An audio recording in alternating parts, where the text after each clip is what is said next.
Amrit Bharat station योजनेअंतर्गत मध्य रेल्वेच्या भुसावळ विभागातील अकोला जिल्ह्यातल्या मूर्तिजापूर स्थानकाचा पुनर्विकास करण्यात आला असून पंतप्रधान या स्थानकातील पुनर्विकसित कामांचं उद्घाटन करणार आहेत।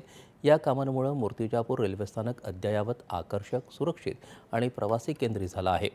अत्याधुनिक सोयीसुविधा, दिव्यांगांसाठी विशेष व्यवस्थेसह प्रवाशांच्या सुरक्षेला प्राधान्य दिल्याची माहिती मूर्तिजापूर रेल्वे स्टेशन प्रबंधक नरेश वानखेडे यांनी दिली आहे।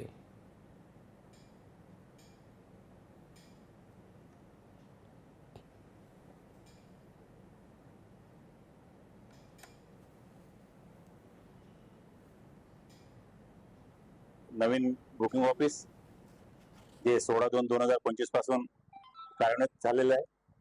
त्यानंतर 2 गेट, भव्य दिव्य असे गेट निर्माण झाले, एंट्री आणि एक्झिट। त्यानंतर प्लॅटफॉर्मला मूलभूत सुविधामध्ये प्लॅटफॉर्म नंबर 1 वरती 5 वॉटर स्टँड, प्लॅटफॉर्म नंबर 2 वरती 5 वॉटर स्टँड, सोबतच 250 मीटरची वॉल कंपाऊंड तयार करण्यात आली। जे पुराण्या टाईपचं इलेक्ट्रिफाईड जे होतं सबस्टेशन, त्याला सुसज्ज असे नवीन बिल्डिंग त्याचं स्थानांतरण करण्यात आलं आहे। सर्वात महत्त्वाचं म्हणजे पब्लिक एमिनिटीज लक्षात घेता प्लॅटफॉर्म नंबर 1 वर नवीन टॉयलेट एक ब्लॉक बांधण्यात आला। तसंच प्लॅटफॉर्म नंबर 2 वर सुद्धा नवीन टॉयलेट ब्लॉक बांधण्यात आलेला आहे। महत्त्वपूर्ण वरिष्ठ नागरिकांची सेवा, त्यांची सोय हे लक्षात घेता रेल्वेने प्लॅटफॉर्म नंबर 1, प्लॅटफॉर्म नंबर 2 आणि बुकिंग ऑफिस जवळ 3 लिफ्टची सुसज्ज अशी व्यवस्था करण्यात आलेली आहे।